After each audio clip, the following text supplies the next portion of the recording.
सर्वांना नमस्कार। आज आपण अशा पद्धतीचे बेरीज, वजाबाकी किंवा गुणाकार अशामध्ये आलेली उदाहरणे कशा पद्धतीने सोडवायची ते आपण या ठिकाणी पाहणार आहोत। अनेक परीक्षांमध्ये अशा पद्धतीचे उदाहरणे येतात।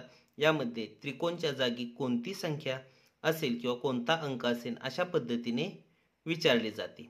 तर अशी उदाहरणे सोडवताना अनेक विद्यार्थी खूप चुका करतात किंवा त्यांच्या लक्षातच येत नाही की काय विचारलेलं आहे। तर या ठिकाणी जर दोन चिन्ह असतील तर अनुक्रमे सांगितले असेल तर अनुक्रमे असेल तर पहिल्याच चिन्हाला कोणता येते तेही या ठिकाणी आपण पाहायचे आहे। येथे पहा एक उदाहरण दिलेले आहे।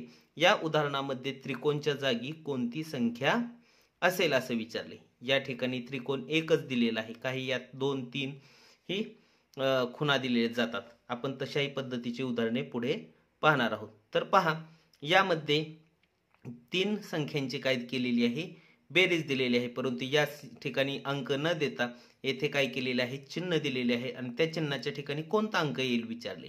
हे बेरजेचे उदाहरण आहे, त्यामुळे या दोघांची बेरीज करायची। 7 आणि 7 14 आणि 15 म्हणजे 8 आणि 7 15 येते। जर हे 15 येत असेल तर या ठिकाणी जर एकक स्थानी जर 0 यायचं असेल तर या ठिकाणी 5 असणे गरजेचे आहे, कारण 20 जर झाले तरच एककच्या ठिकाणी काय येणार आहे, 0 येणार आहे।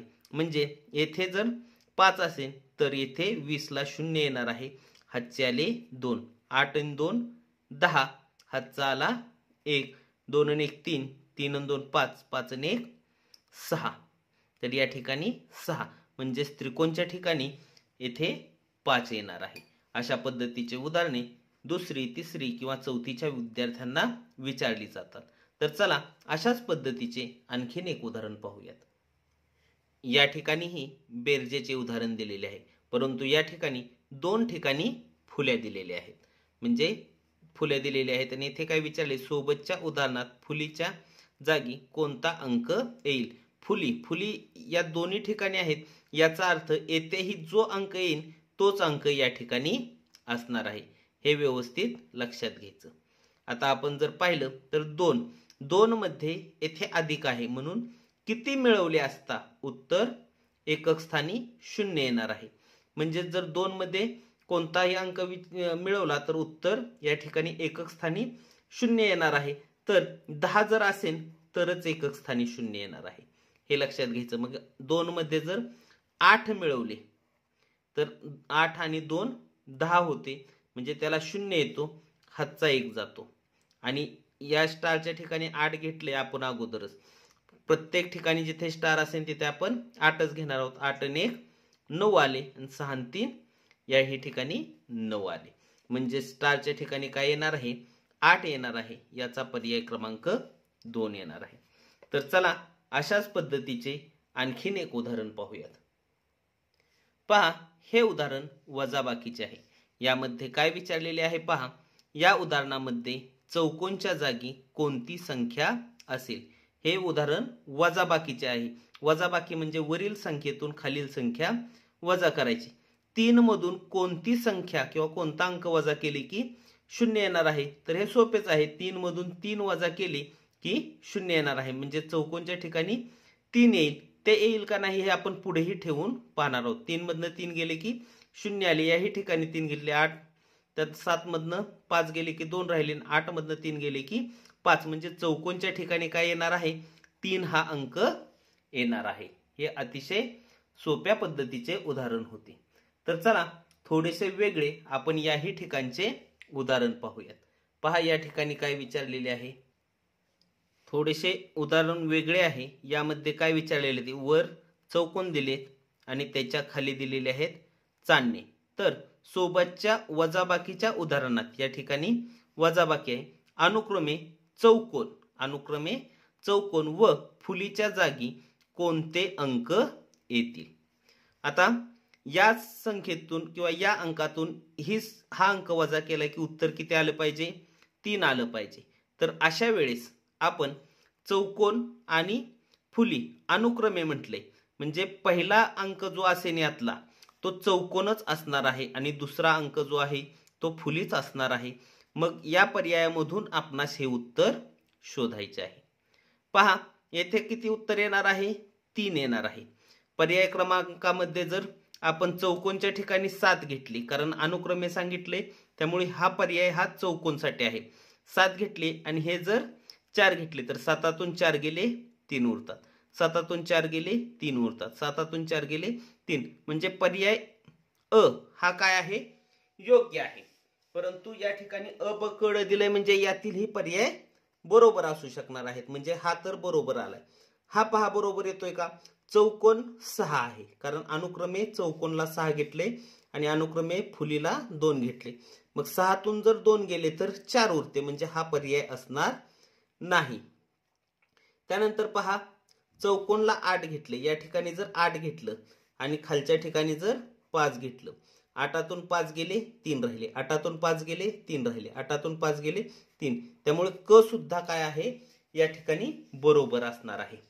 तर पुढचा चौथा पर्याय काय आहे, 9तून 7 गेले, म्हणजे चौकोनला 9 आहे, 9तून 7 गेले 2 राहते, येथे तर 3 आहे, त्यामुळे हे सुद्धा योग्य असणार नाही. म्हणून यामधील 2 जे पर्याय आहेत अ आणि क योग्य आहे, आणि अ आणि क हे योग्य कुठे आहे, तर पर्याय क्रमांक 4 आहे.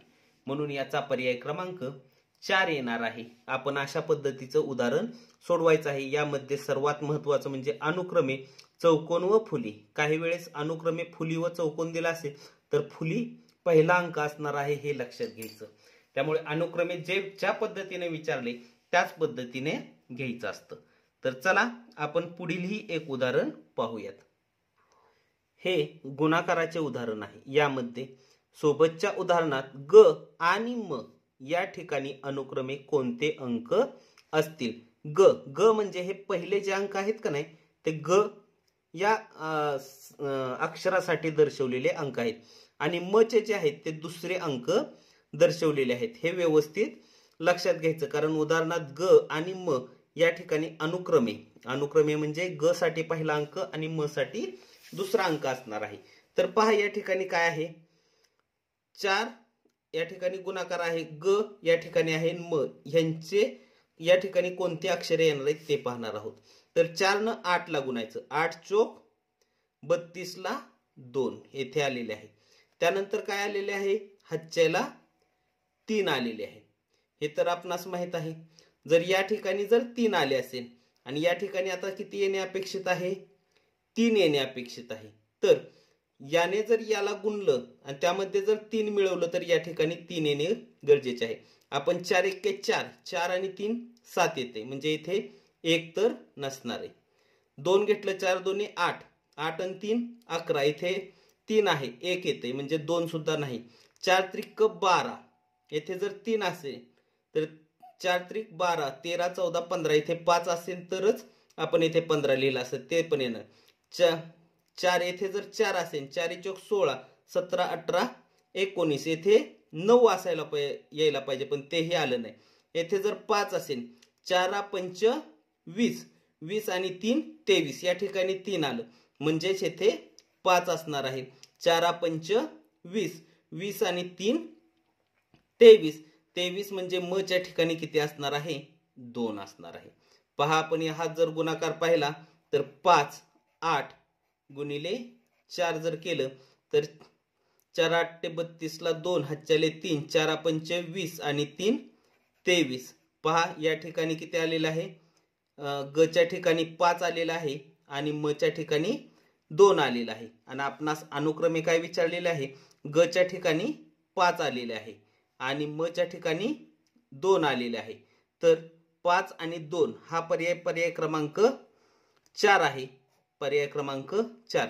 एखाद्यानं जर म आणि ग केलं, कोण म्हणेन ग अगोदर घ्यायचं आणि म नंतर 2 आणि 5 हा पर्याय येईल, तर हा पर्याय येणार नाही, कारण या ठिकाणी अनुक्रमे महत्वाचा शब्द आहे, त्यासाठी गच पहिल्यांदा घेणे गरजेचे आणि ग 5 असल्यामुळे ते या ठिकाणी आहे आणि म हे नंतर असल्यामुळे 2 या ठिकाणी आहे. म्हणून याचा पर्याय क्रमांक 4च येणार आहे. अशा पद्धतीने आपण काही उदाहरणांचा या ठिकाणी सराव केलेला आहे. तुम्हीही या अशा पद्धतीच्या उदाहरणांचा जास्तीत जास्त सराव करून अशा उदाहरणांमध्ये अचूकता वाढवणे गरजेचे आहे. जास्त मेरिट जर आपणास घ्यायचे असेल तर असे उदाहरणे व्यवस्थित सोडवणे गरजेचे आहे. तुम्हाला जर माझा हा व्हिडिओ आवडला असेल तर नक्कीच लाईक करा, शेअर करा व अशाच पद्धतीच्या नवनवीन व्हिडिओंसाठी चॅनल सबस्क्राईब करायला विसरू नका. धन्यवाद.